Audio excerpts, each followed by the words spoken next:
Good morning and welcome to my দিদির বাড়ি blog. আজকে আমরা সকালবেলা রেডি হয়ে বেরিয়ে গেছিলাম দিদির বাড়িতে যাওয়ার জন্য, কারণ আমাদের ওখানে ছিল নিমন্ত্রণ। আর এদিকে এসে দেখছি যে শুভদা ফিশ ফ্রাই তৈরি করছে, তাই আমিও বসে পড়লাম শুভদাকে হেল্প করার জন্য। এখানে কিছু ফিশ ফ্রাই তৈরি হয়ে গেছে আর সাথে সেগুলোই এখন ভাজছে। তো এখন আমাদের ভাজা চলছে আর এদিকে দেখো বৃষ্টি হচ্ছে। আর এই যে এরা হচ্ছে লেলে আর কেলে, এরা কিন্তু খুব ভালো।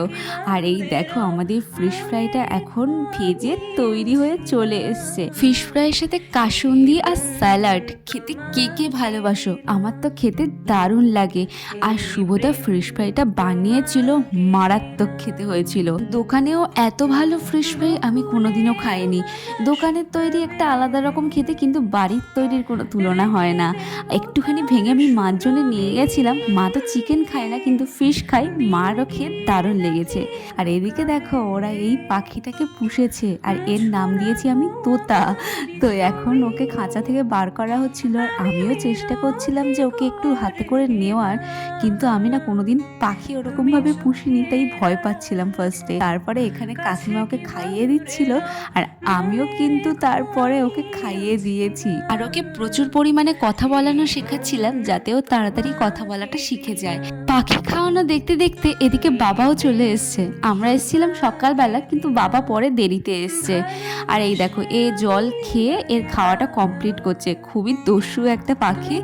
আর এদিকে গরম গরম ফিশ ফ্রাই ভেজে বাবাকে দেয়া হয়েছে এখন। আর বাবা তো খেয়ে বলছে দারুণ হয়েছে। আর বাবা কি কি এনেছে চলো তোমাদেরকে দেখাই। রথের মেলা, তার জন্য জিলিপি গজা তো থাকতেই হবে, তার সাথে এনেছে রসগোল্লা, সন্দেশ আর ফল। এরপর দুপুরের লাঞ্চে চলে এসেছিলাম, আর লাঞ্চে ছিল দেরাদুন রাইস, তার সাথে নবরত্ন ডাল, ঝুরি আলু ভাজা, আর এখানে ছিল ভাজা অনেক রকমের। আর এই যে হলো পমফ্রেট মাছের ঝাল আর চিংড়ি মাছের মালাইকারি, তার সাথে ছিল ইলিশ মাছ ভাপা। এগুলো সব শুভদা বানিয়েছিল আর খেতে খুব ভালো হয়েছিল। তারপরে আমরা দুপুরবেলা ভাত ঘুম দিয়ে বেরিয়ে পড়েছিলাম রথের মেলাতে যাওয়ার জন্য। রথের মেলাতে গিয়ে খেয়েছিলাম ফালুদা, তারপরে ছিল ফুচকা, ওদিকে জিলিপি গজা দেখেছি কিন্তু খাইনি। তারপরে চলে গেছিলাম পাপড়ি চাটের দোকানে, সেখান থেকে নিয়ে নিয়েছিলাম পাপড়ি চাট। আর তারপরে কিছুক্ষণ ঘোরাফেরার পরে চলে এসেছিলাম বাড়িতে।